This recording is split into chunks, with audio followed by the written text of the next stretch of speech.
Strupli uy qanaqa quriladi, hozirlar bilan birma-bir ko'rib chiqamiz. Ko'rayotganinglardek, struplarni yig'ishdan oldin biz fundament основаниясini qo'yib olganmiz. Struplarni o'zini saksiyalarini taxlashdan oldin fundamentimizning ustiga polizol yozib olganmiz. Uni 2 qavatli qilib, tepaga zaxini bermaslik uchun polizol taxlab turib, uni ustiga уже struplarni taxlashni boshlaganmiz. Taxlash jarayonida ko'rayotganinglardek, o'ziga ust-ust yig'iladigan qilib, mana bunaqa razmerda Lego bo'lib keladi struplarimiz. Keyin taxlanganda har bittasini chumuch kelgan joylarini benzopila yordamida kesib isqib olinadi.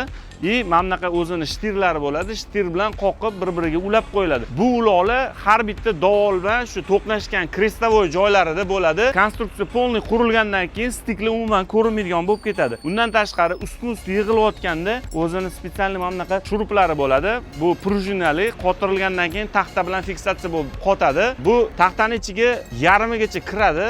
Kirgandan keyin pastligini ham, tepaligini ham qoq yarimida qoladi. Mana shu holatda mana prujinasi mana bunaqa bo'lib qotadi. Juda ham mustahkam bo'ladi. Bu yillar davomida mana shu prujinasi bir-biridan siljimasligini oldini oladi. Undan tashqari ustma-ust qo'yilayotgan jarayonida mana bunaqa o'zini utepletillari bor. Buni ko'rinishi mana bunaqa bo'ladi. O'zi rulonda keladi. Har bittasi mana shunaqa stepler yordamida qotirib olinadi.